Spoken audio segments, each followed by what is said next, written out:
السلام عليكم ورحمة الله وبركاته. طلاب الأعزاء، طلاب الصف الثالث الإعدادي الفصل الدراسي الثاني 2025، مرحبا بكم مجددا مع إجابة محافظة من محافظات الجمهورية، ألا وهي محافظة بني سويف. طبعا محافظة بني سويف من المحافظات المهمة اللي طبعا امتحانها طبعا بيبقى قوي جدا، وفي بعض الملاحظات النحوية المهمة جدا. إن شاء الله نستفيد إن شاء الله من هذه المحافظة. اللهم صل على سيدنا محمد صلى الله عليه وسلم. ربنا افتح بيننا وبين قومنا بالحق وأنت خير الفاتحين. اللهم ارزقنا الحكمة وفصل الخطاب. بسم الله بسم الله بسم الله. ما تنساش ابن العزيز تشترك في قناة نسر اللغة العربية وتنشر الفيديو الأوسع نطاق لنا نشر العلم فيه خير كثير. السؤال الأول طبعا التعبير إجباري. اكتب لافتة إرشادية تدعو فيها زملائك للمحافظة على المرافق العامة. طبعا اللافتة يا ابني عبارة عن مستطيل جواه حافظ على ممتلكات الدولة والمرافق العامة. دي بالنسبة يا جماعة للافتة. بعد كده نبدأ.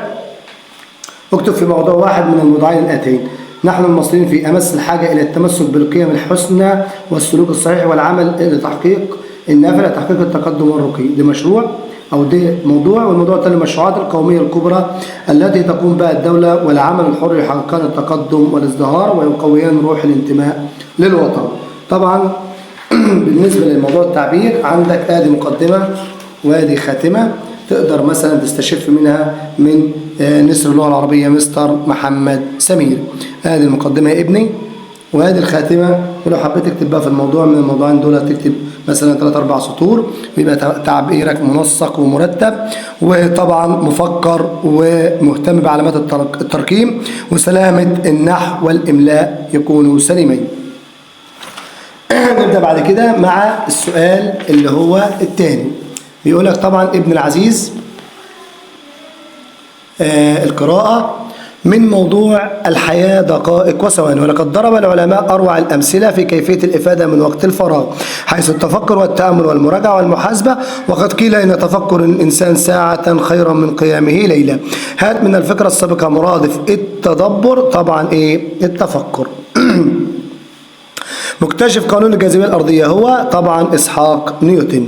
إن قليلا من الزمن يخصص كل يوم لإنجاز شيء معين قد يغير مجرى الحياة. ما رأيك في العبارة؟ طبعا عبارة صحيحة، وأي إنسان يخصص يوميا شيء معين من وقته طبعا قد ينجز طبعا شيء يؤدي إلى تغيير حياته إلى الأفضل. ومثال ذلك مستشهدا تفكر نيوتن عندما طبعا سقط التفاحة على رأسه، فتفكر لحظة وتأمل لحظة اكتشف فيها قانون الجاذبية الأرضية الذي به يتخطى الإنسان حاجز الفضاء مستكشفا الكواكب والنجوم والمجرات. السؤال رقم 5 من قصة معجرية الكتاب الإضافي. تخيل الإجابة الصحيحة ما بين القوسين فيما يلي: ازداد غليان صدور أهل دمشق ضد الصالح إسماعيل بسبب. طبعا الإجابة الصحيحة على طول: إذن إسماعيل للفرنج بدخول دمشق لشراء السلاح منها. ديتي الإجابة الصحيحة.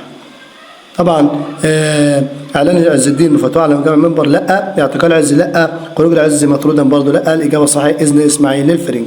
السؤال الثاني: أعز أمال نجم الدين أن يموت شهيدا بين الأسنة. هي ديتي الإجابة الصحيحة. طبعا يجد على صلاح إسماعيل لا. يخاف ألم شهد الدور برضه لا. يموت على فراشه لا.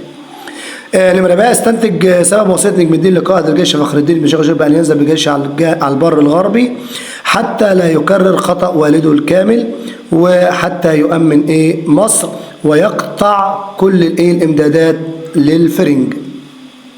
نبدأ بعد كده السؤال السادس القراءة المتحررة. لم يهتم العالم المصري المولد والنشأة مصطفى السيد بجمال الذهب والفضة ورونقهما، ولكن الخصائص الطبيعية والكيميائية الأصغر التقاقمية التي أثارت فضوله بحثا واستقصاء ودراسة في إطار ما يطلق عليه النانو تكنولوجي والعكوف على التطبيقات الواعدة في عدة مجالات منها الطب.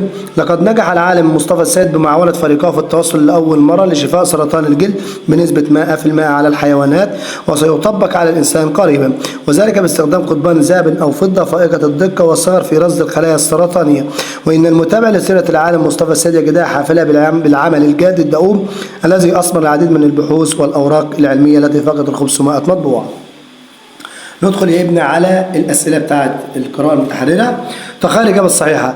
واحد، كم بحثا ألفه الدكتور مصطفى سيد؟ أكثر طبعا من 500 مطبوعة زي ما هي موجود في القطاع. العامل الأهم في نجاحات الدكتور مصطفى السيد هي العمل الدؤوب. العمل الدؤوب. ما علل أهمية الذهب طبيا؟ طبعا هو بيعالج مرض من أخطر أمراض العصر وهو مرض سرطان الجلد. بعد كده يا ابن العزيز النصوص أجب عن سؤالين على أن يكون الأول منهما طبعا الآية إجباري. قال تعالى: أعوذ بالله من الشيطان الرجيم، بسم الله الرحمن الرحيم. وأوحي إلى نوح أنه لن يؤمن من قومك إلا من قد آمن فلا تبتئس بما كانوا يفعلون واصنع الفلك بأعيننا ووحينا ولا تخاطبني في الذين ظلموا إنهم مغرقون. أكمل مكان النقط. مضاد تبتئس طبعا العكس تفرح وتسعد. المراد بأعيننا بحفظنا ورعاية منا، بما أمر الله تعالى سيدنا نوح وعما نهاه. أمره بأن طبعا طبعا أن يصنع سفينة لنجاته هو والمؤمن، وعما نهاه أنه لا يبتاز بما كان يفعل الظالمون. ما الغرض من أسلوب النهي في قوله فلا تبتاز؟ طبعا نصح الإرشاد والوجوب والإلزام. اكتب الآية القرآنية التي تحمل هذا المعنى. حب سيدنا نوح لابنه. أعوذ بالله من الشيطان الرجيم، بسم الله الرحمن الرحيم. وهي تجري بهم في موج كالجبال ونادى نوح ابنه وكان في معزل يا بني اركب معنا ولا تكن مع الكافرين. سؤال الثامن من نص حب الوطن. بلادي هواها في لساني وفي دمي يمجدها قلبي ويدعو لها فمي ولا خير في من لا يحب بلاده ولا في حليف الحب إن لم يتيم ومن توه دار فيشحد بفضلها يكن حيوان فوقه كل أعجمي. مرادف يكحد ينكر. معنى تأوه طبعا تطرده. معنى يكحد ينكر يكر ويرتفع ويعترف، ده المعنى. وعاوز طبعا يكحد معناها ينكر ودي العكس بتاعها. مضاد تأويه طبعا تضم عكسها تطرده. شعر الأبيات. حب الشاعر يجري في دمه وقلبه يمجده ولسانه دائما بحبها وليس هناك خير في إنسان لا يحب بلاده ولا يشغل حبها دائما. وأي إنسان تأوه دار فينكر فضلها يكن كالحيوان فوقه كل أعجم. طبعا وضح الجانب بين لا يحب والحب في البيت الثاني طبعا تضاد يقوي المعنى ويبرزه. الأوطان ترتفع بفضل أبنائها. اكتب البيت اللي بيعبر عنها المعنى التالي: وما يرفع الأوطان إلا رجالها وهل يترقى الناس إلا بسلم. بعد كده نص الاختيار الثاني بيقول لك طبعا ان نص الكريمه ان تضربن الخلال كريمه ترى بالغريب باوبه وطلاقته زني ذكر المروءه والندى بين الشمائل هزه المشتاق فاذا رزقت خليقه محموده فقد استفاق مقسم الارزاق. مرادف الخلال الصفات. مضاد اوبه ذهاب. اشرح الابيات. طبعا بيتكلم عن ان الاخلاق بتسعد الشاعر مثل سعاده الغريب الذي عاد بعد سفر طويل. واكثر صفتين يحبهم الشاعر المروءه وهي الشجاعه والندى الكرم لأنها من الصفات التي طبعا امتاز بها العرب قبل الإسلام ثم جاء الإسلام ديننا العظيم الحنيف وأكد عليها. والإنسان صاحب الأخلاق المحمودة اصطفاه الله عز وجل وهو مقسم الأرزاق. ما الجمال في قوله طرب الغريب؟ تعبير يدل على حب الشاعر بالأخلاق مثل عودة المسافر بعد غياب. عطاء الله متنوع للبشر. اكتب بيت النص على ذلك. فالناس هذا حظه هذا حظه مال وذا علم وذاك مكارم الأخلاق. ابن العزيز على النحو بتاع محافظة بني سويف. قبل ما نشرح النحو ما تنساش تشترك في قناة نسر اللغة العربية، تنشر الفيديو لأوسع نطاق لأن نشر العلم فيه خيرا كثير. اوعى تنسى اشتراكك في قناة نسر اللغة العربية. أبنائي إن مصر ضاربة بجزرها. النحو طبعا.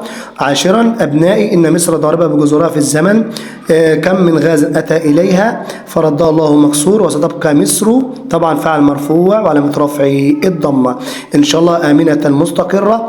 وسيظل شعبها المعطاء. طبعا المعطاء نعت مرفوع بالضمة رمز للعطاء ومثالا للصبر والجلد. تمر عليه المحن فيصير أشد وأقوى على مر الزمان. فصونوا لمصر حقها واعملوا جادين تسعدوا. اعرب طبعا دي فاعل ودي طبعا نعت.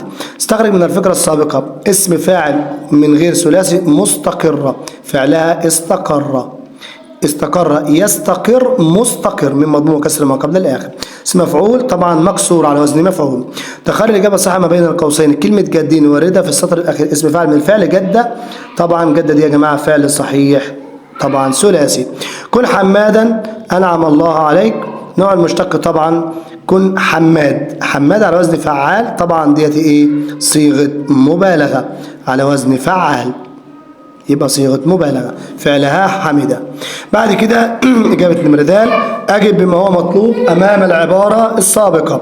أن الشباب أولى الناس بالتقدير، طبعا أولى اسم تفضيل، طبعا مشتق نوع اسم تفضيل أولى على وزن أفعل. نمرة 2 الفائزون يكرمون، طبعا لو حبيت أبدل باسم مفعول بدل يكرمون هتبقى مكرمون من مضمومة وفتح.